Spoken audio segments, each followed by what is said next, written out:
Hey guys, how's it going? Welcome to my studio. This is Paint with Lovejoy. Thanks so much for joining me.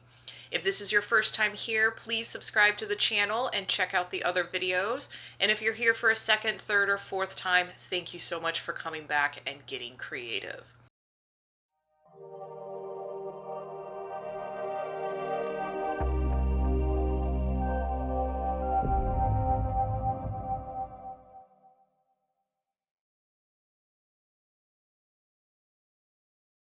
All right, guys, another fun painting for us today. So grab your supplies, transfer your traceable to your surface, and as always, make sure you take your progress photos. Now, for those of you that want to draw what you see, pause the video. When it comes up to the outline, draw what you see, and then just resume. Those of you using the traceable, just jump right into painting. We are going to do this sand with a palette knife today. So we're using light raw sienna, and I'm using a small knife. If you have a different shape knife, totally okay. And you can also do this with your brush. You don't have to use the knife. Um, since we are using the knife, this is closer to my traditional style of my professional work, and it's a kind of a scraping method. So it is rather therapeutic and stress relieving. So I am using a decent amount of pressure as I scraped this on there, not applying it thick at all. These are thin layers. And we're going to be filling up the space around the starfish. And if you have to mix your color 2 or 3 times, don't stress about getting the exact same shade every single time. We are going to put some other darker shades and a few spots of white on top of here. So this does not have to be a perfect mixture for the first layer. Now, if you happen to be on a stretched canvas, when you get to the edges of your canvas, carry this color around the sides, bottom and top. That way it just looks nicer when you hang it on the wall, having that color wrap around the edge. Like I said earlier, you can do this with a brush. And if you're going to do it with the brush, I recommend watching, kind of watching the video through, because we will do 2 layers of this with the knife. So that way you can do the whole thing with the brush at one time. You're not going to let as much dry that we would with the knife. And again, just always adjust for what you need.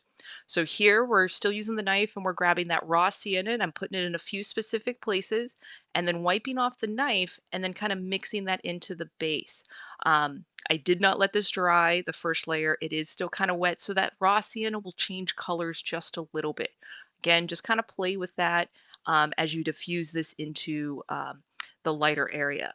And as you do this, and when we do our next step, you'll notice a tiny amount of pigment will go a long way. So it is best to start off with a small amount of pigment and then add more compared to adding too much pigment.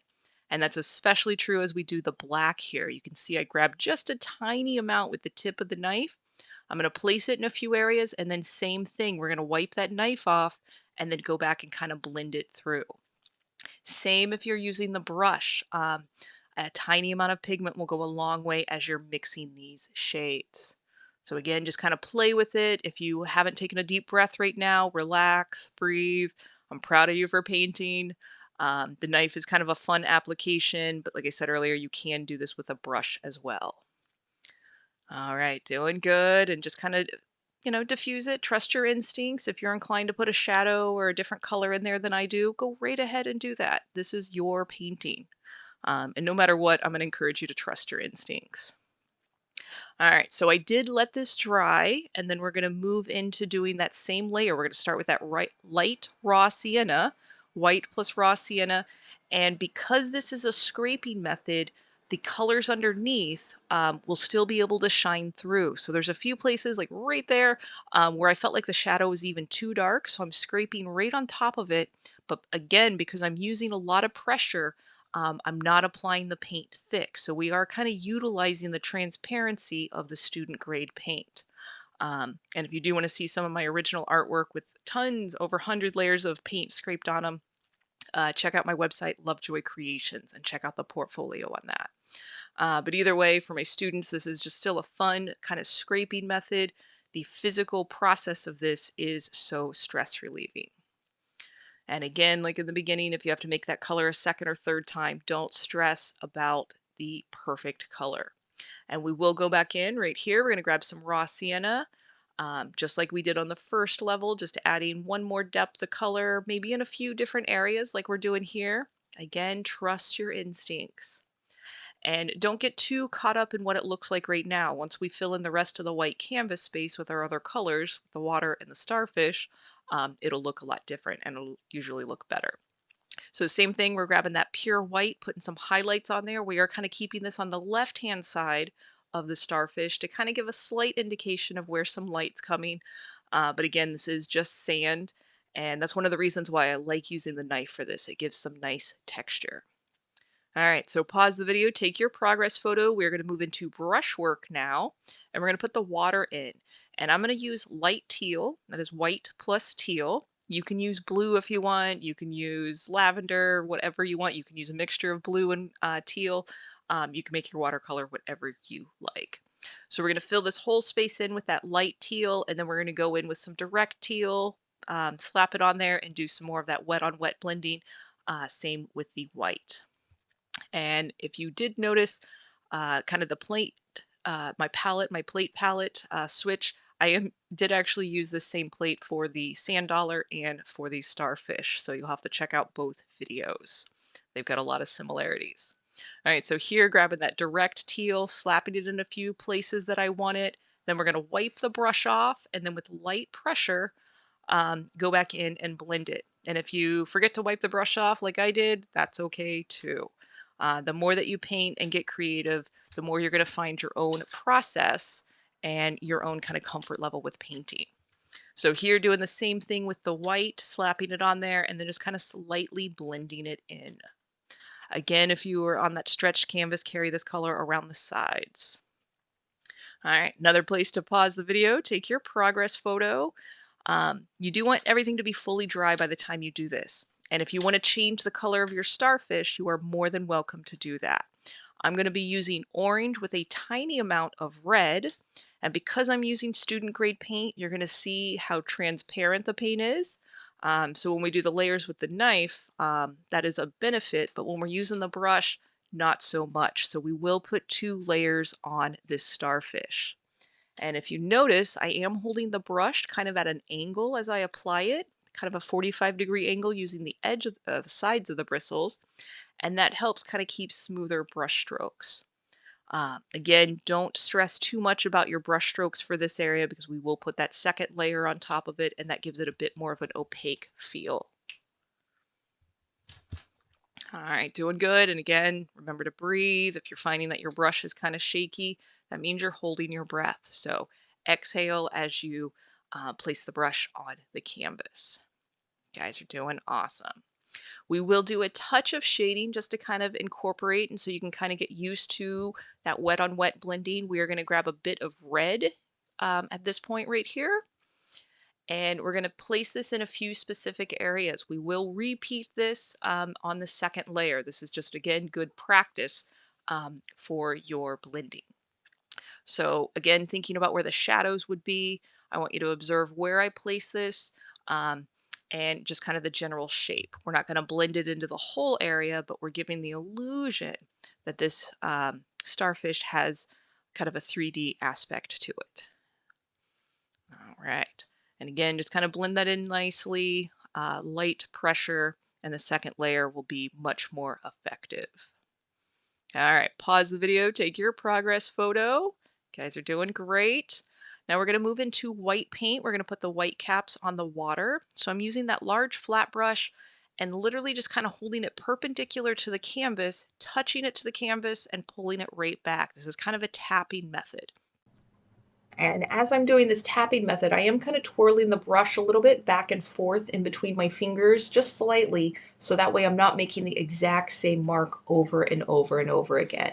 So by doing that, it gives you a bit more of that organic feel and less like repetitive mark making. So kind of play with that, play with the thickness of these little white caps rolling into shore. I am overlapping on the shoreline, overlapping some of the sand area with the white caps. Again, just kind of giving the hint that there's that residual of the water waves coming in. So looking good. Take another progress photo. We're going to move back to our starfish and basically repeat that same process. So we're making that red-orange, orange with a little bit of red into it. And even now you can see just how much better, how much more opaque it looks with that second layer. So no matter what supplies you have, adjust for what you need to do for your supplies compared to what you may be following on a video. And that's the best way that you're going to learn your own painting ability and your creative range to hang out in. And I do encourage you to always kind of step out of that comfort zone and push your creative range just a little bit each time that you paint, because you're learning every time that you paint a canvas. All right, so we've got that nice layer on there. I like the thickness. We're going to repeat that same shadow effect with the red paint and basically put it in the same spots that we put it on the first layer. And you'll notice that after I apply the paint, if you need to, you can move down to the pointy brush. I'm still using that middle flat brush. But after I apply it, then I kind of use that 45-degree angle of the brush, using the sides of the bristles to kind of blend it in and minimize some of my brush strokes. Using the side angle, that 45-degree angle, helps you keep smoother brush strokes. When your brush is a little bit more perpendicular to the canvas, more of your brush strokes will show up. Both are perfectly acceptable. They're just kind of a personal style that you like for your painting. All right, so now we're going to add a bit of a highlight. So clean that brush, wipe it off. We're going to place the white where we want it. Again, just kind of mimic that to what you see on your canvas. Then we'll wipe the brush off, and then we're going to blend this white into that red orange. And you will again see how quickly that light color diffuses into the base. And here, pretty obvious, hold that brush at that sideways kind of 45-degree angle. Light pressure. Remember to breathe as you are touching the canvas with the brush, and just kind of play with it. And I do recommend that you get out of your chair, look at your painting from a distance of 5 to 10 feet away. This is the normal viewing distance for artwork and most things in life. And we do tend to like things from a distance. There's no avoiding it. But the more that you can kind of get in that groove while you're painting, to look at your painting from a distance, the faster your skills will kind of grow and evolve. So we did let this fully dry. We took our progress photo, and now we're going to put little dots on this starfish, completely optional. If you don't want to do this, you don't have to. If you want to do different colors, if you want to add more dots, anything that you want to do kind of from here on out, make this unique and make it your own. So for the dots, I am using the small pointy brush, and almost for every dot, I'm going to go back and grab more paint. And literally you just kind of touch the brush to the canvas and then pull your brush right back. And you can again either grab paint every single dot, or like I'm doing, just kind of as you need it. You'll find your own groove. Again, exhale as you touch the brush to the canvas, and that will help with any shakiness that might be happening. You can also rest your forearm against the edge of the table to help keep your arm steady. You can put your pinky out like I'm doing and just kind of use that as your steady pivot point. If you need to turn the canvas sideways or upside down, again, anything that you need to do to make your process of painting more comfortable, do it. This is your process. My videos are here just to help guide you and give suggestions, but take the parts that work, forget about the rest of it. There is no exact formula for painting. It's more about you just kind of finding the time and giving yourself permission to be creative. All right, so I think there's a few more little highlights. I think I was debating them while my brush was hovering above the canvas. Again, completely optional.